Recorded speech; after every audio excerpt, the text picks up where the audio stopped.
Whether you're a skeptic or a believer, join me, Rob McConnell, as together we'll investigate the world of the paranormal and the science of parapsychology here on the X-Zone Radio TV show on XZBN and the X-Zone TV channel on Simul TV. Since 1990, the X-Zone Radio TV show has been the place where people dare to believe and dare to be heard. Together, we'll investigate UFOs, aliens, ghosts, Bigfoot, psychic phenomena, lake monsters, conspiracy theories, government cover-ups, the truth embargo, alien abductions, ESP, haunted locations from around the world, and so much more. With over 28 years of broadcasting and more than 4,500 individual guests, the X-Zone is truly a place where fact is fiction and fiction is reality, as evidenced by the credibility, integrity, and professionalism of the guests that we bring to our international audience. If you have seen a UFO, had a close encounter, seen a ghost, Bigfoot, lake monster, or a story that you would like to share or have investigated, contact me, Rob McConnell, by sending me your email to xzone@xzoneradiotv.com, or you can call toll-free 1-800-610-7035, extension 143, and on Skype, X-Zone Radio TV. For more information on the X-Zone Radio TV show with yours truly, Rob McConnell, visit www.xzoneradiotv.com or www.xzonetvchannel.com or simultv.com and xzbn.net. Until next we meet here in the X-Zone from our broadcast center and studios in Hamilton, Ontario, Canada, always remember, X-Zone Nation, keep your eyes to the sky and your heart in the light.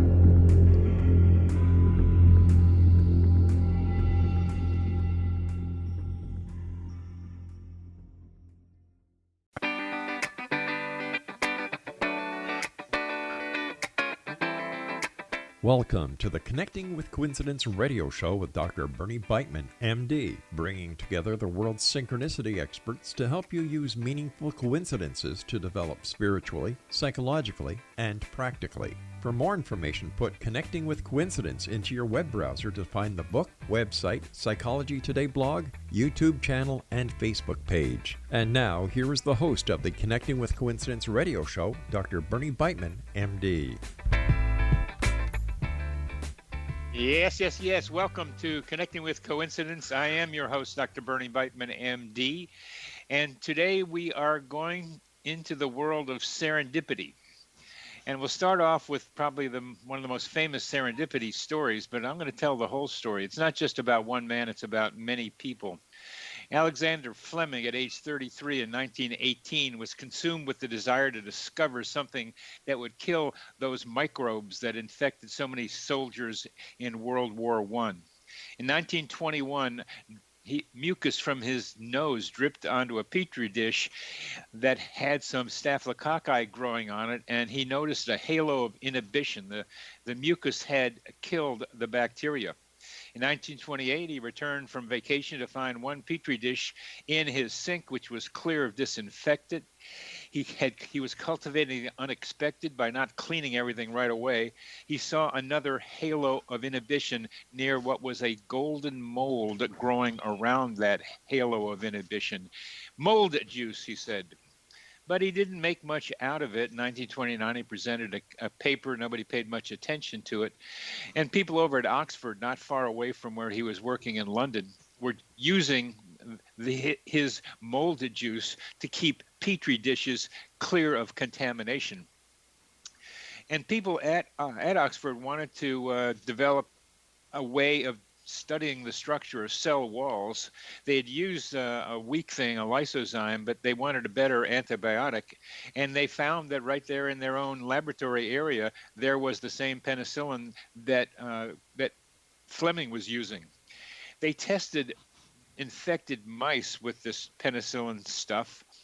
Had they picked guinea pigs, this is another important coincidence, penicillin would have killed the guinea pigs and nothing would have proceeded. They found out, yes, with other tests, that the penicillin worked in stopping bacteria. And so in 1941, two people, Florey and Heatley, flew to the U.S., which was interested in developing mass quantities of penicillin for use in World War II. They were sent to Peoria, Illinois, the Department of Agricultural Research Center there, which had large quantities of corn steep liquor, a byproduct of the manufacture of cornstarch. This mold thrived in this valuable nutrient, but it was the only lab that had it. In 1941, then as the United States got into World War II, they needed to make the mass quantities and looked for the kind of penicillin mold that made lots of it. So they sent soldiers around the world to find various penicillin molds to see which one might work the best. But there it was in Peoria, Illinois. Mary Hunt, a research assistant at the lab, was walking around in the fruit market in Peoria, Illinois, and saw some yellow mold growing on some rotten cantaloupe, brought it in, and there, right in Peoria, was what they were looking for. This mold produced the most penicillin of any of the molds they found. 3 people got the Nobel Prize in 1948 for not only the discovery, but the production of penicillin. Our guest today is Samantha Copeland, who is a philosopher interested in how we come to know things, what kinds of things we know, and why we think we know them. In particular, she is interested in situations where we know something, but we don't know what that something is. For instance, how do we know when something is potentially valuable? When might it become valuable to us later, even when we don't know when or how? For this reason, she works on topics like serendipity, our discussion point for today, radical innovation, and resilience, situations where we want to be able to prepare for the unknown.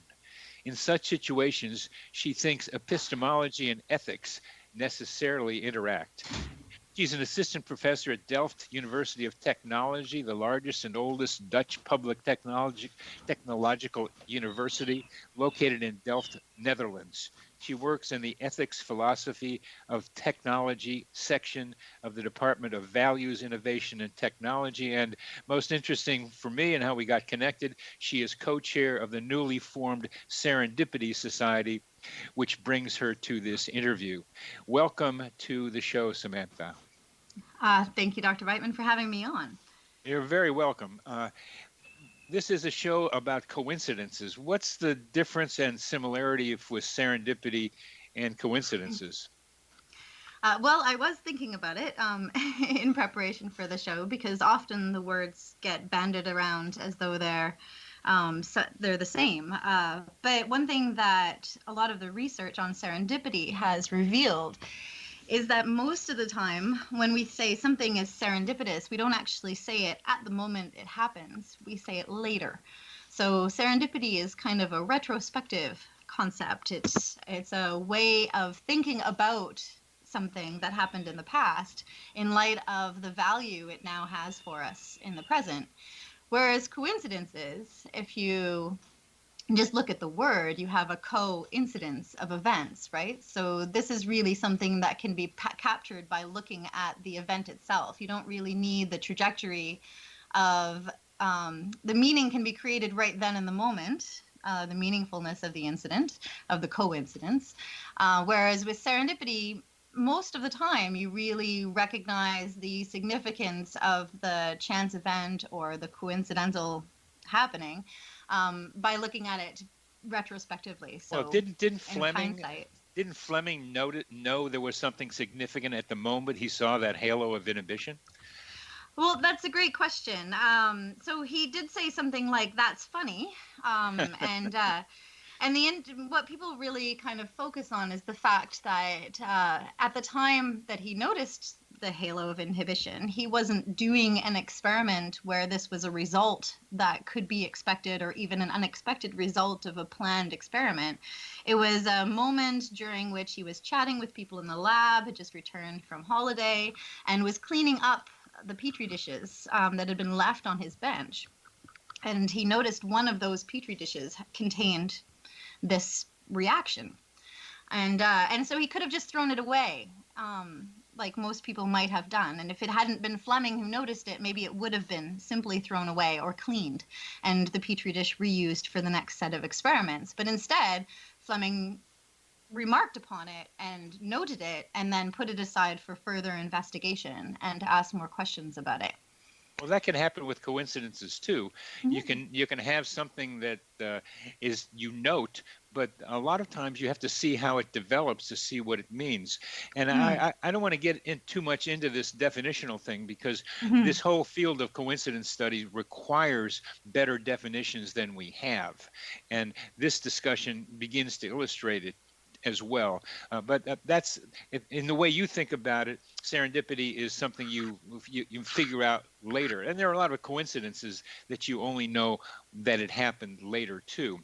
Coincidence is a general term, and I can fit serendipity within it, but there's a lot of flexibility in the way we think about things. But the important thing about the Fleming and the way you think is that discoveries like this are done in a social context, that there are other Mhm. people involved. And I think that's such an important contribution that you're making in trying to say that there's more than just that single hero finding something out of just by himself or herself. Yeah, and I think that the reason why I find serendipity such a cool concept is just the mere fact it exists. Like, why do we have a category that makes us notice and talk about the coincidence of chance and wisdom, right? It's not just we can say somebody was lucky, but we want a whole new category, serendipity, to make sure that we highlight the fact that it wasn't just luck, it was something more than luck, right? We want to recognize the wisdom involved in that scenario. But then when we focus on one incident and one individual, it tends to make how that happened very dependent on that one individual, so Yeah, it yeah, elevates that individual to kind of a genius level, right? Why right, did it happen to them and not to right, someone else? Well, they right. must be a genius. And then it becomes really inaccessible, not only to people trying to understand what kind of wisdom went into making this observation, but also people trying to recognize their own abilities to recognize significant chancy events. And I think that ability is far more widespread than what we would call genius.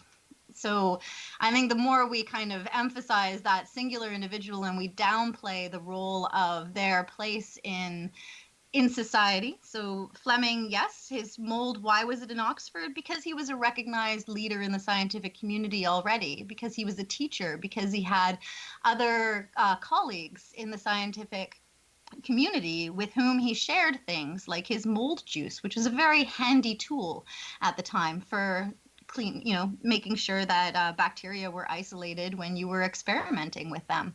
Yeah. And so he shared this handy tool with another lab, and that's how it wound up in the hands of Chain and Florey when they were doing their experiments. And it was just a sample picked up by them as one among many, and it proved to be extra interesting when they started to play with it.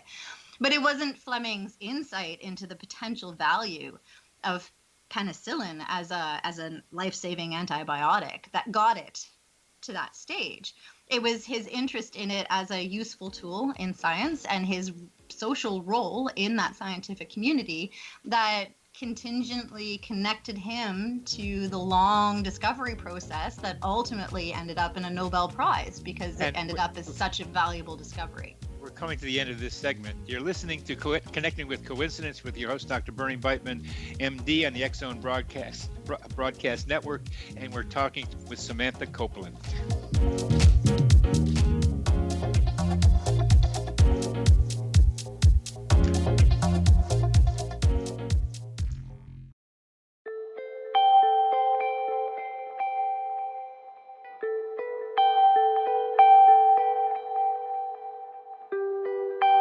It's hard to listen to the news without realizing we're living in volatile, unprecedented times.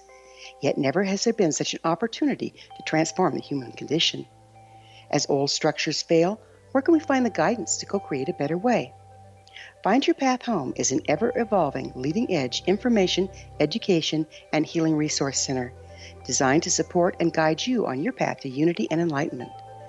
Based on sound principles employed by shaman worldwide, we provide techniques that can support you through the current transitions, offering online shamanic classes, international long-distance shamanic healing sessions, complimentary Mission Evolution radio episodes and Stairway to Heaven TV vignettes, seminars, retreats, and much more. All of this can be found on findyourpathhome.com. So I was watching the X Zone TV channel last night when I was abducted by aliens, and they kept repeating to me over and over again, simultv.com, simultv.com. What's simultv.com? That's what I asked them. They had it written on the side of their UFO. How do you spell that? UFO. No, I mean simultv.com. simultv.com. simultv.com. Right. simultv.com. Interesting that you were abducted by aliens in a simultv.com UFO last night. Oh, yeah? Yeah. Now that you mention it, I remember now last night I was awakened from a deep sleep. My great-grandmother was standing there. She said she'd come from the hereafter to tell me about simultv.com. She even spelled it out for me. simultv.com, sonny boy. simultv.com. simultv.com, sonny boy. Wow. Yeah. Guys, you'll never guess what my psychic guru just told me. simultv.com. Exactly. Are you guys psychic too? Of course. We all know about simultv.com. simultv.com.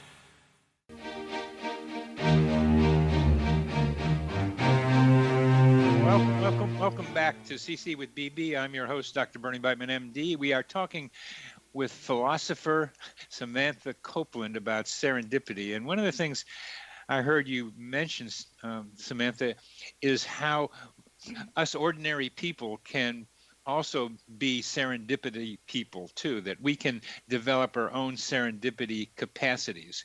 Could you define serendipity for us and tell us how that our listeners might be able to develop their own capacities? Well, the definition of serendipity is as much discussed in my field as coincidences are in yours, I'm sure. So it can be a very broad category. At one point, I decided there needed to be 3 factors involved, that you needed something that was unexpected, and I'll talk a bit more about why I focus on unexpected rather than chance, and something that required a certain amount of perception or knowledge to observe or recognize. And also you need a valuable outcome. The one thing about serendipity is that it really is only used to describe things that ended up being valuable to someone or to everyone. So you don't use unlucky things or things that people were wise enough and then use their powers for evil instead of good. They don't get called serendipitous. So those are 3 factors that tend to be at play whenever we say this is a case of serendipity. As far as the skills go that are involved, it's at least as much about the conditions in which someone is recognizing and having their expectations overturned and valuable outcomes are coming about, as it is about the individuals that are doing the recognizing. So what do I mean by this?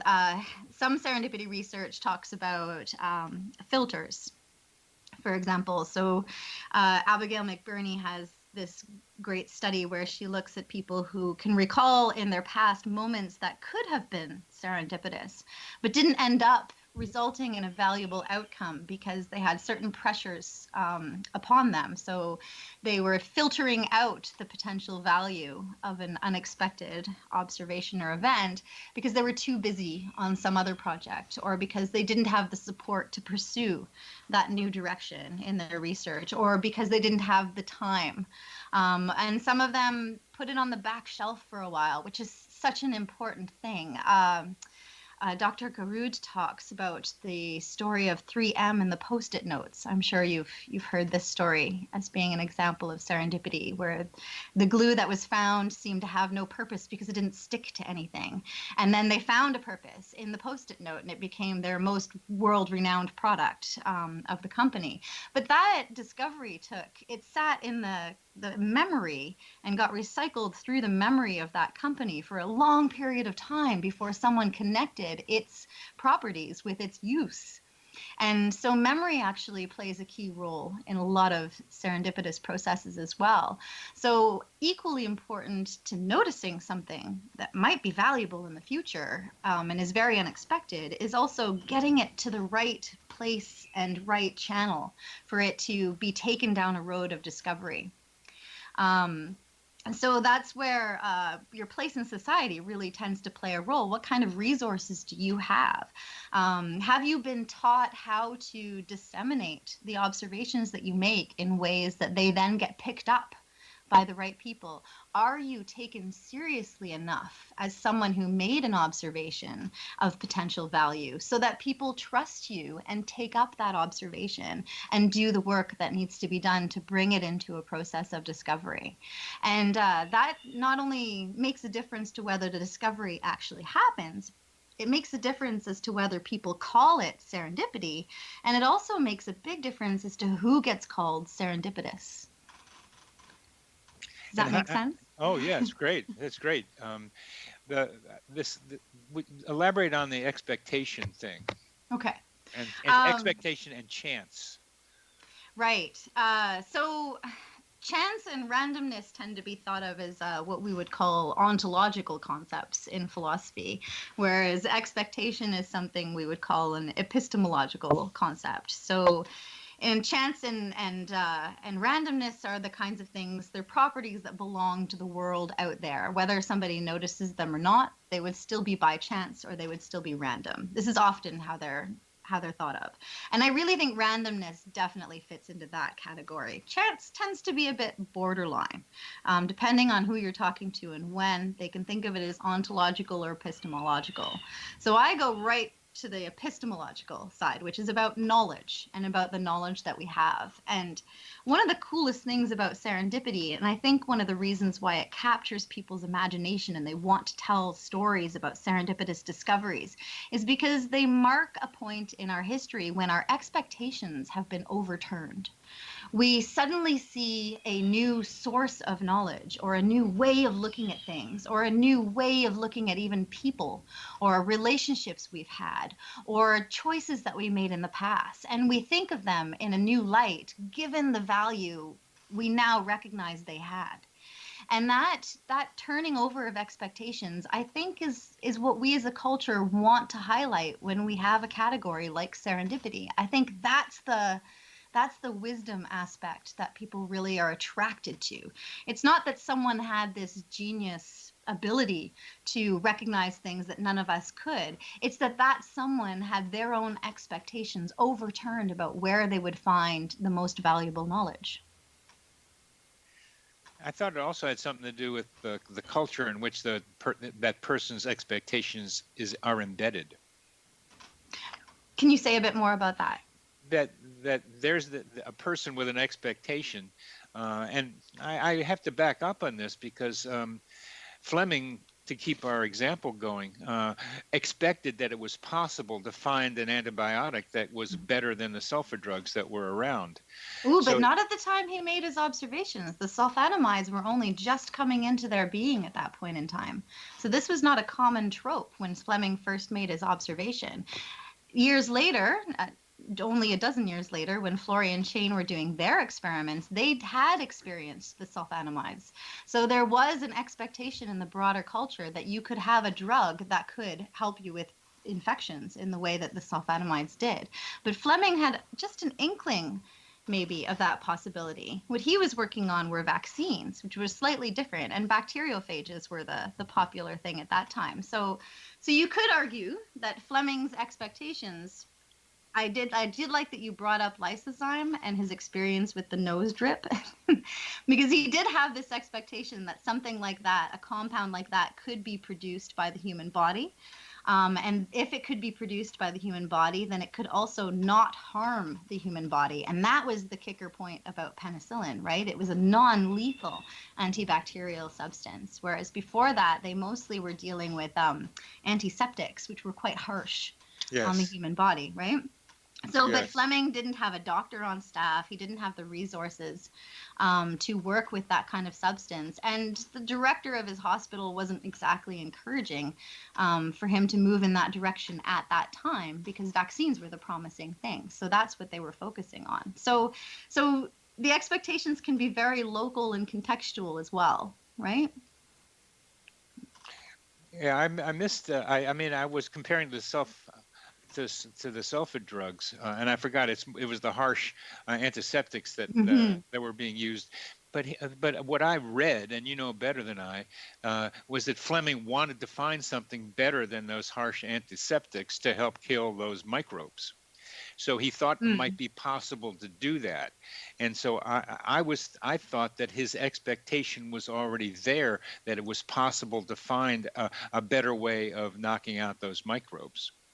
He was looking for that, but he was looking for it in the vaccines. So he really saw penicillin, or as he called it, his mold juice, as a really good tool for, yes, that ambition, but not in itself the means by which he could reach that goal.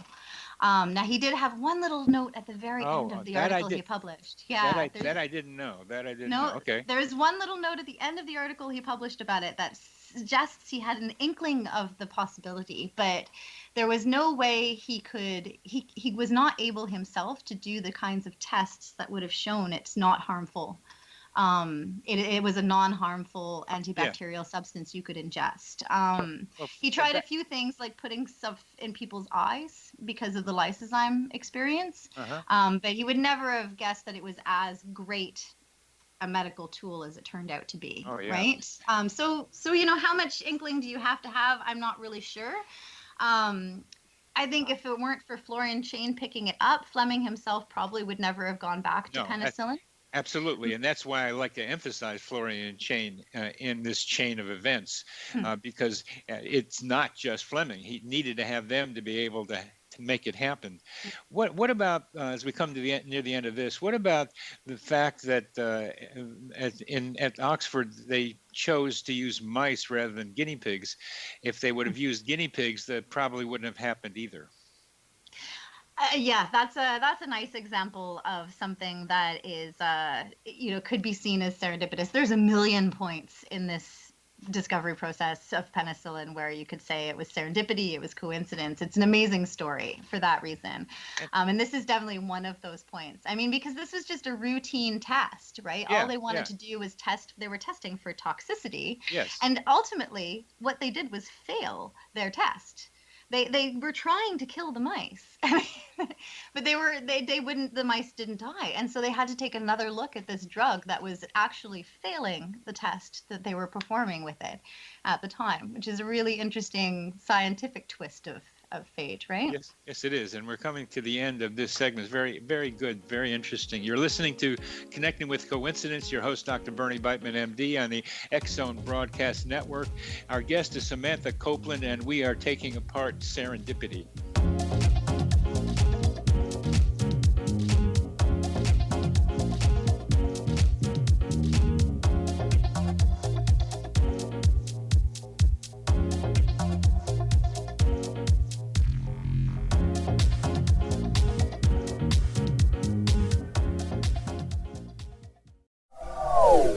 They are here, and they've been here for thousands of years, making their presence known in the shadows. They might be seen by a lonely motorist on a deserted road late at night, or by a frightened and confused husband in the bedroom he is sharing with his wife. But who are they? What do they want? Why are they here? Perhaps most concerning, has the government been aware of their presence all along? The new book by Ellie Marzulli, UFO Disclosure, the 70-year cover-up exposed, delves into the world of UFOs. Can full disclosure be soon? Order now and receive a free hour and 37-minute DVD on the UFO phenomenon. UFOs are real. Get both the book and the DVD, a $40 value, for only $19.99. To order your book and DVD today, go to lamarzulli.net. That's LAMARZULLI.net. Rob McConnell here, presenting an overview for Nicholas Paul Jennings, author of a fascinating book, Amen. It presents facts revealed by Egyptologists, facts that enable us to understand why Amen is the beginning of creation of God. It provides recommendations for religious leaders of the major religions to unify their beliefs and teach the Word of God. Love one another. Amen informs people how mankind conceived God.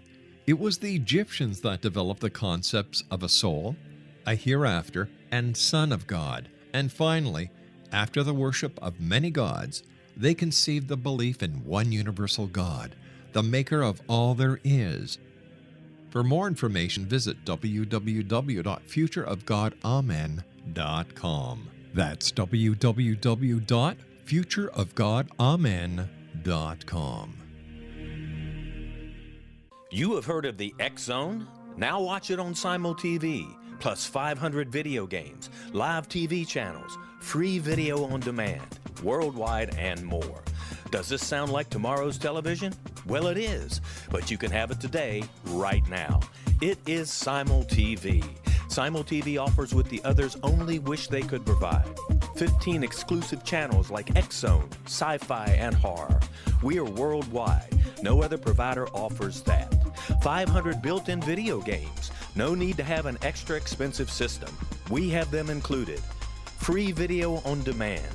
Live streaming events from around the world.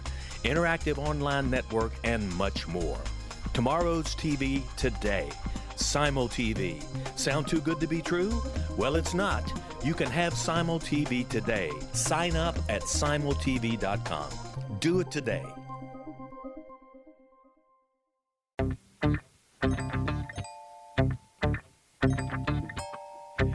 Welcome back to CC with BB, Connecting with Coincidence. I'm your host, Dr. Bernie Beitman, MD. We are talking with Samantha Copeland, philosopher in the Netherlands, about serendipity.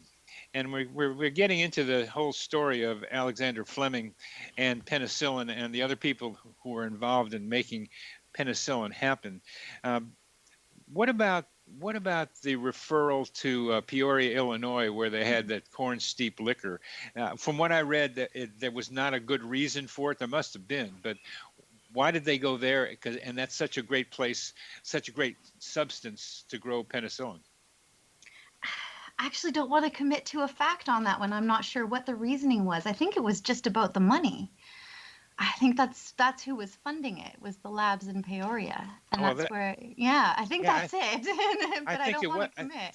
I think it was that. I think it was something that was, let me call it random or chance or whatever word we're going to use here, and that's the sort of thing that I look for. And when I look at coincidences, that here was a need to find a substance in which the mold could grow well, and for some reason that we can't really find, it happened to be in Peoria, Illinois. And that's where it's a little more mysterious in the kinds of things that I studied along with serendipity. That how did that happen? Also that Moldy Mary, that the lab assistant could wander around in the fruit market in Peoria and find what they were looking for, is an illustration of an ancient wisdom idea that you can travel the world looking for what you want, and there it is right under your doorstep.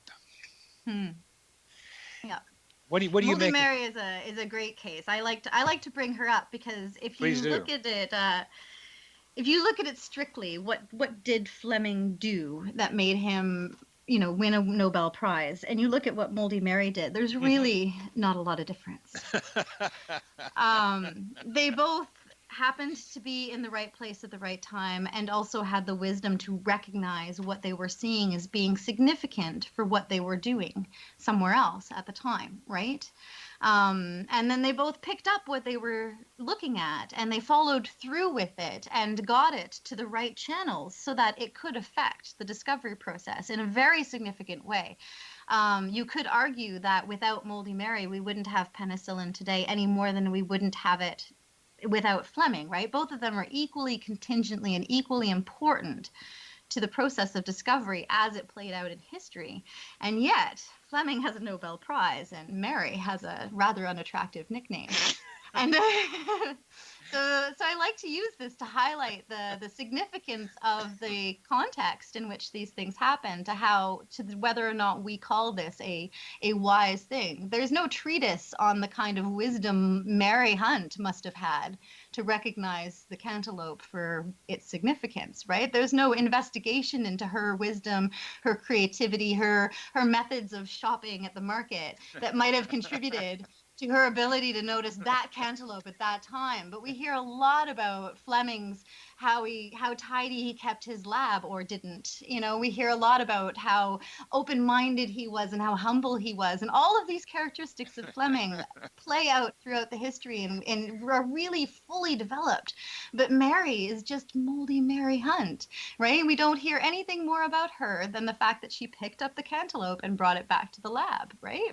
And that's just that is time and place and attention that we pay to people and to the kinds of characteristics they bring to the plate for these kinds of incidences. So she's a great example for my purposes. Yeah. Oh, she is. Yeah, she is. I mean, you've clarified it for me here. I've always liked that, but I liked the Moldy Mary story. Partly because she knew what everybody else was looking for around the world. So she had some idea. She was informed. She had sagacity. She had wisdom. She knew what everybody else was looking for, and why she went to the fruit market. I mean, that the way people analyze Fleming's behavior, nobody did with her. Those are wonderful questions. But my question is, how did that cantaloupe mold show up right where they needed it? Well, this is I won't be able to quote it correctly, but Philip Nichols has a nice way of pointing out that when we look back on a discovery process, we tend to highlight specific moments as being very significant and meaningful. But really, and the cool thing about looking at serendipity stories for me has been that you can place that moment in different places along that historical trajectory, depending on your own personal focus. And also just with personal instances of serendipity. So from my own past, right? I can look at a past coincidence as being highly significant given what I know now about it. Or I could focus on a different moment in chance, and they happen to be upstairs from the philosophy. I'm getting feedback, sorry. They happen to be upstairs from the philosophy department. And next thing you know, a few years later, I'm enrolled in a PhD, and now here I am, Dr. Copeland in the Netherlands, right? But I could trace it back to a moment even before that, if I wanted to. I could trace it back to the moment that I met my partner in a restaurant in Toronto, which that then led to me being in Halifax in the first place. Or I could trace it to even further back to the coincidence of being born into a family with parents who encouraged me to pursue unusual avenues of education and travel. So I really find it's an interesting exercise to play, to look back on a process of discovery or creation or development and to kind of pick out the significant moments. And depending on how much control you feel you had over the decisions being made at that time, the more significant chance will or won't be in relation to the choices you made, right?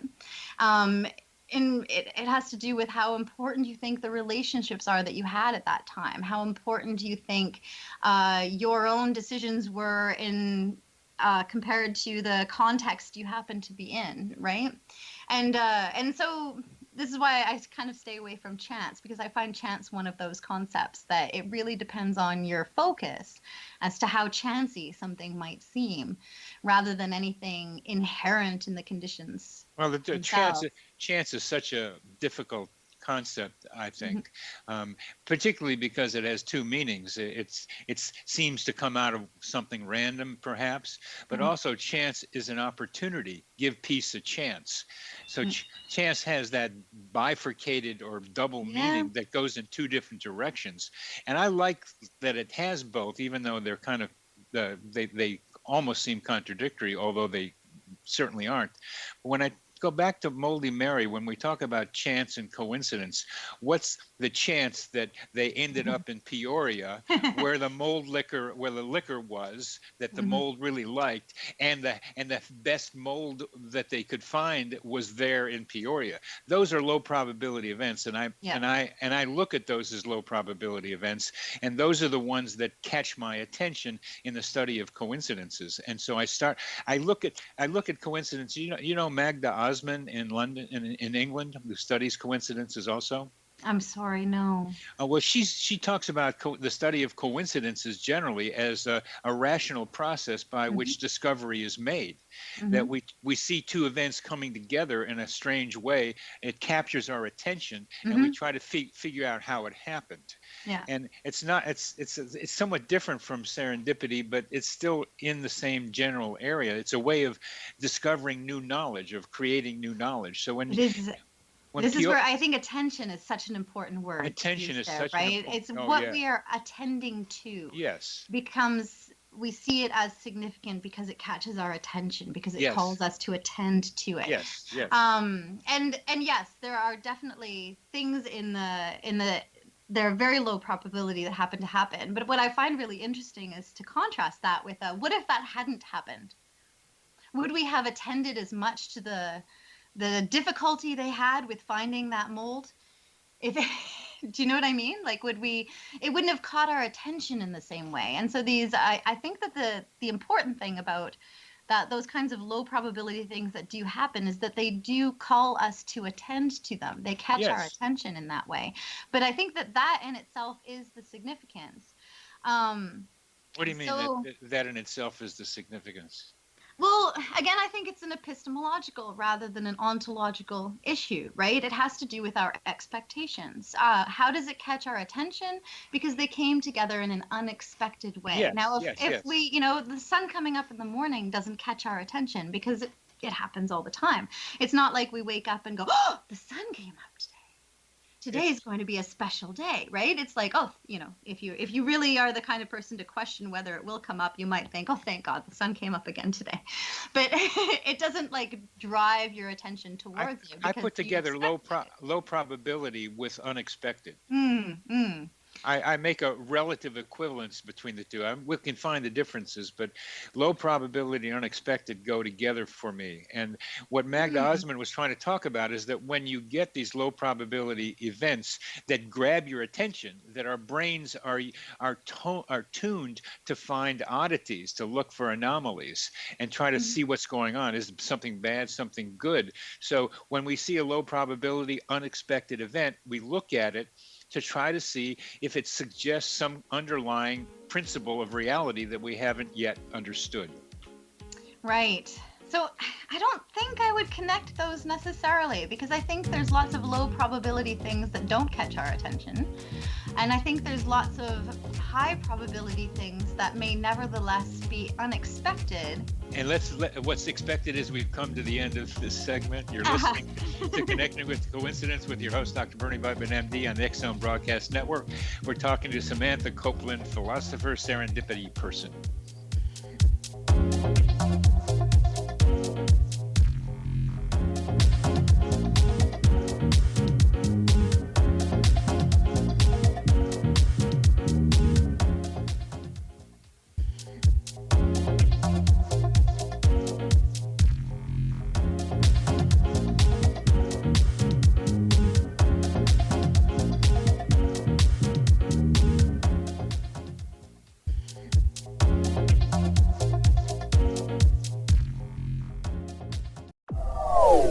They are here, and they've been here for thousands of years, making their presence known in the shadows. They might be seen by a lonely motorist on a deserted road late at night, or by a frightened and confused husband in the bedroom he is sharing with his wife. But who are they? What do they want? Why are they here? Perhaps most concerning, has the government been aware of their presence all along? The new book by Ellie Marzulli, UFO Disclosure, the 70-year cover-up exposed, delves into the world of UFOs. Can full disclosure be soon? Order now and receive a free hour and 37-minute DVD on the UFO phenomenon. UFOs are real. Get both the book and the DVD, a $40 value, for only $19.99. To order your book and DVD today, go to lamarzulli.net. That's LAMARZULLI.net.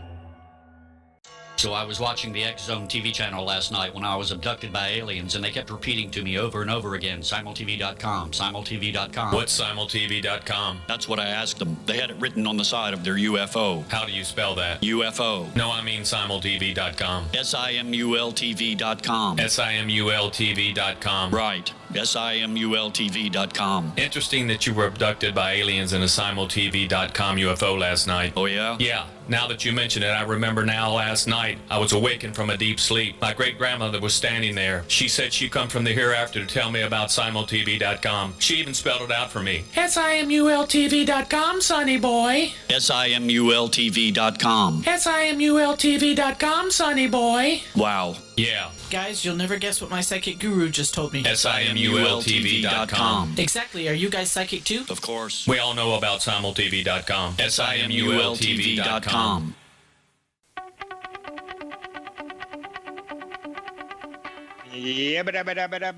Welcome back to CC with BB. I'm your host, Dr. Bernie Beitman, MD. We're talking to Samantha Copeland. Samantha, I love talking to your philosophical mind.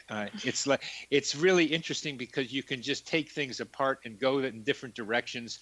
And I've tried to read what chance means in the Stanford Dictionary or Encyclopedia of Philosophy. What is chance? What is explanation? What is cause? I don't get it. They can't tell me. It's really hard because there's so many different variations you can do on a theme. Mm-hmm. And what we just talked about is there are low probability events we don't pay attention to. There are high probability events that mean a lot. I think that's all true. But when I look at coincidences, I got to be a little simpler. I'm a psychiatrist. I got to be practical. I take care of patients. I give people medications. I do psychotherapy. I've got to limit the scope of what I look at in a kind of a pragmatic way. And so when I say low probability events catch our attention, that means that, to me, that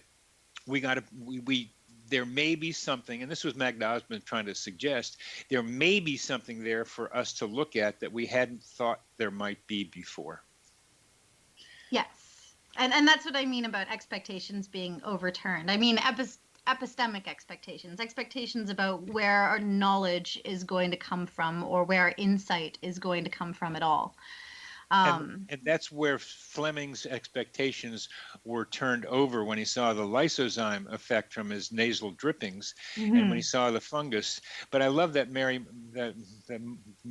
Hunt thing too.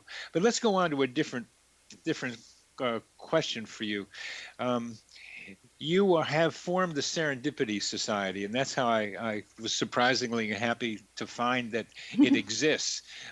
What is the Serendipity Society, and what are you trying to have happen with it, and what's going to happen in London in September 4th and 5th this year? Well, what's going to happen in London is still very much up to Serendipity itself. So we are only in the early stages of planning, but I'm hoping it will be the first grand international and multidisciplinary meeting of people who are working on issues around and on gaining a better understanding of what serendipity is and what kind of role it plays in the progress of knowledge, in our methods of research, in people's daily lives. There are developmental psychologists working on this issue. There are information scientists working on it. There are computer scientists. There's human-computer behavior people, digital humanities people, library people, and philosophers, epistemologists, people working on issues in perception, and people working on science and the philosophy and the empirical reality of science, and just how much chance and serendipity plays a role in our scientific progress. And if it does play a huge role, how do we fund things like research projects? So all of this is happening all around the world right now. It's a huge emerging field, I like to think of it. And people are more and more daring to come out and saying that they research serendipity, because previously in the past, and still sometimes, you get a kind of reaction where it's like, yeah, but that's just luck, right? And so what's the point in trying to understand it? We can't make it happen anyway. But more and more people believe that there are things we can do to encourage serendipity or to cultivate it, some people say. And because of this, By chance, I happened to complete my dissertation at Dalhousie University. And then when I began my postdoc in Norway with the Cause Health Project, I finally had a chance to get back into some of the literature I'd had to put to the side so I could finish my dissertation. And some of that literature was written by Laurie McKay Peat, who I found out was at Dalhousie.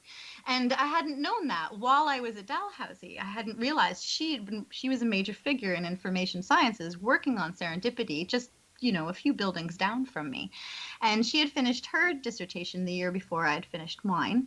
And so on a trip home, I called her up and said, "Do you want to have coffee? We really should have done this at some point, but let's do it now because I'm going to be in Halifax and you're still there." And while we were talking, we realized that we had a bit of a hard slog of working through all of the fluff about serendipity out there and newspaper articles and people just sharing anecdotes and getting to the point where we were like, there's really good research being done out here. There's really thorough, thoughtful, and deep level research on serendipity, when it happens, who it happens to, how it happens, what are the conditions for it.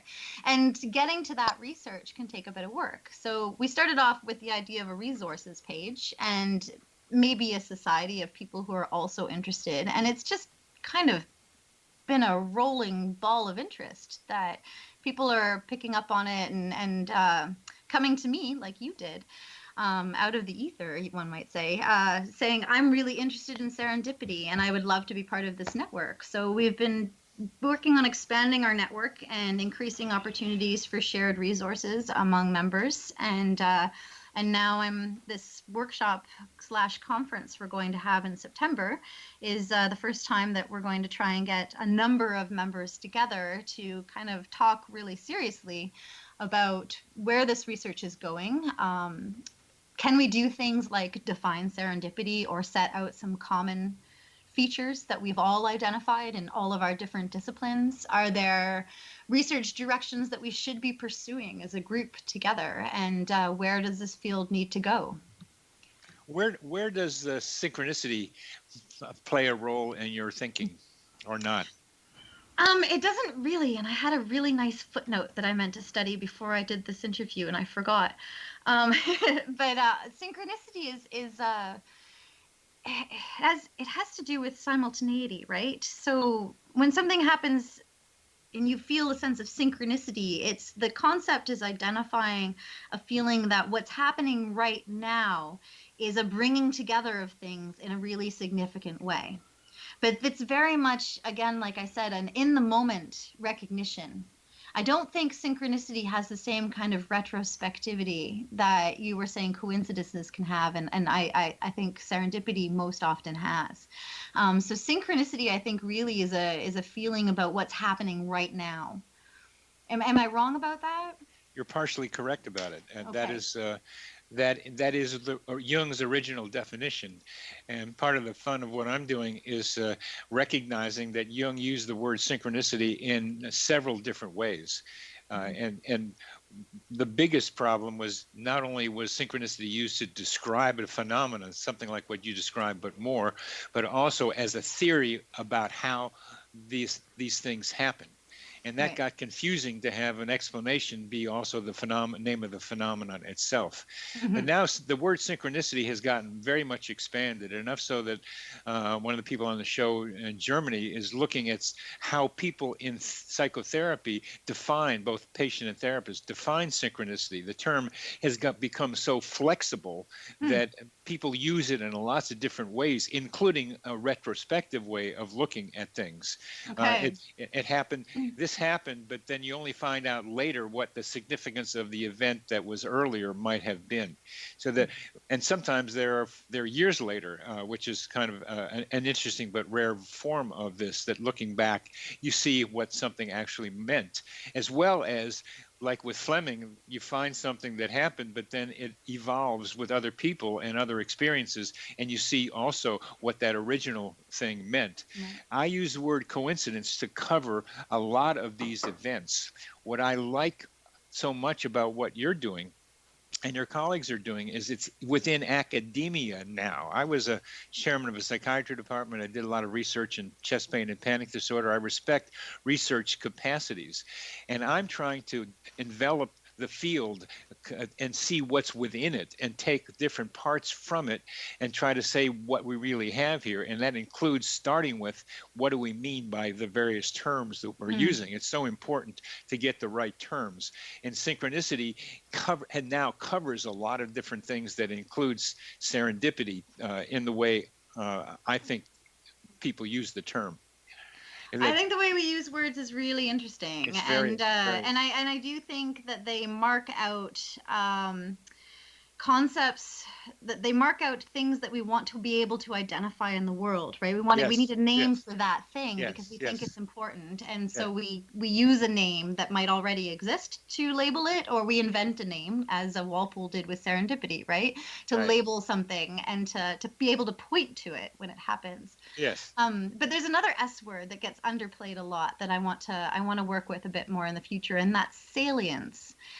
And this is something that I think really it's a word that focuses more on what happens in the now, right? Why do we recognize these things at all? Why do we even pay attention to them when they do happen? Because we might not see the value of an unexpected observation until later, but we still had to observe it amongst all the other things we could observe. Right. And we had to take note of it and make space for it in our brain and hold on to it for a period. So there's potential value that we're recognizing there.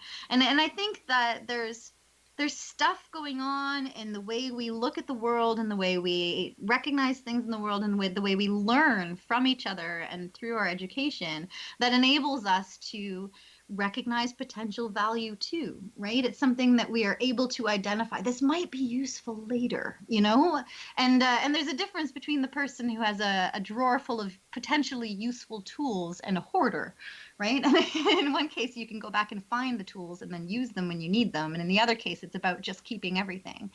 And we don't, in serendipity, and I think in these retrospective ideas about synchronicity, it's not everything that's been kept.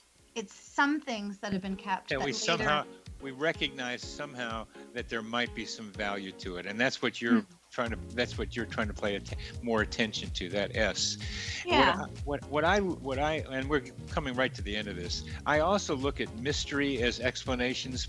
That is, we don't understand how things happened, like the corn liquor and Peoria and the cantaloupe being where it needed to be. That's what I look at. But we'll come to the end of this program. Thank you, Samantha. Very much glad to have you on the show. You've been listening to Connecting with Coincidence. I'm your host, Dr. Bernie Beitman, MD, and thank you, Samantha Copeland, for being on the show.